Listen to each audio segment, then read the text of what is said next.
Hello বন্ধুরা, শুভ সন্ধ্যা। সুনিতার রান্নাঘরে তোমাদের সবাইকে স্বাগত। বন্ধুরা, আজকে তোমাদের সাথে আমি খুব সহজ পদ্ধতিতে একটা সিঙ্গাড়া রেসিপি শেয়ার করছি, যেটা সবাই খুব ভালোভাবেই বানাতে পারবে। তো আমি এক বাটি ময়দা নিয়ে নিয়েছি, তারপরে নিয়ে নিচ্ছি পরিমাণ মতো লবণ, তারপরে নিয়ে নিলাম সামান্য একটু বেকিং পাউডার, আর নিয়ে নিয়েছি 4 চামচ মতো সাদা তেল।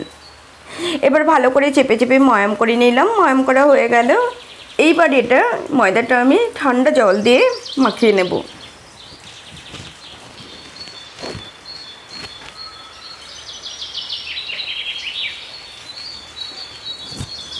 তো মাখানো হয়ে গেল। এবার এটা আমি 15 থেকে 20 মিনিটের জন্য রেখে দেব। 15 থেকে 20 মিনিট পরে ফিরে এসেছি। তারপরে দেখো বন্ধুরা, আমি কালো জিরেটা দিইনি, তো পরে আবার ভাবলাম একটু কালো জিরে দিয়ে দিই, তারপরে একটু সামান্য কালো জিরে দিয়ে দিয়েছি।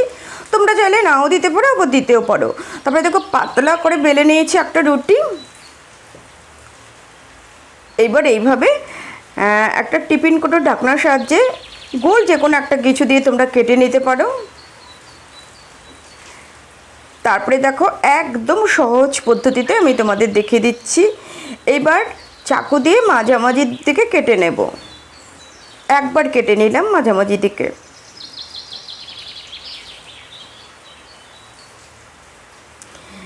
দেখো এবার একটু জল লাগিয়ে নিলাম,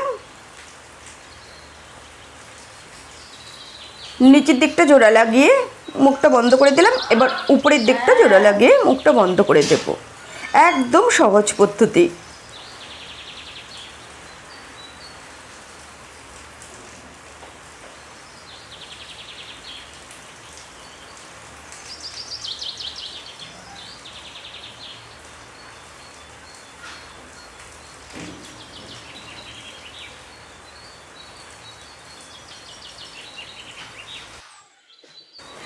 আরও একটা তোমাদের দেখিয়ে দিচ্ছি। সাইড দিয়ে একটু জল লাগিয়ে নিলাম,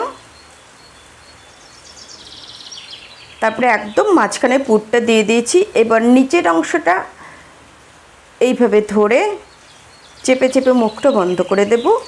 এইবার উপরের অংশ যেটা ফাঁকা রয়েছে ওইটাও চেপে চেপে মুখটা বন্ধ করে দেব।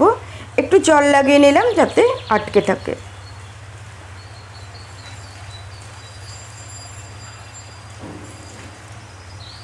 তো এইভাবে আমি বাকি সিঙ্গাড়াগুলো তৈরি করে নেব। তোমরাই বলো বন্ধুরা, এর থেকে সহজ পদ্ধতি আর কি হতে পারে, তাই না?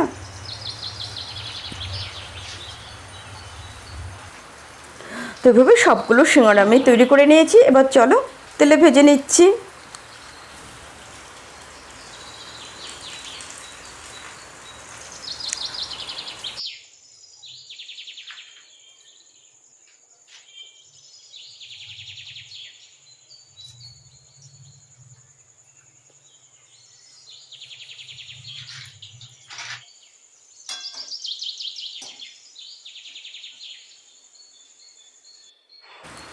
তো বন্ধুরা, কেমন লাগলো আজকের এই সিঙ্গাড়ার রেসিপিটা? অত্যন্ত সহজ পদ্ধতিতে।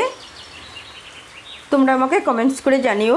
আর তোমাদের যদি ভালো লাগে তাহলে তোমরাও বাড়িতে ট্রাই করো। দেখা হবে নেক্সট রেসিপিতে। তোমরা সবাই অনেক অনেক ভালো থেকো, সুস্থ থেকো। টাটা।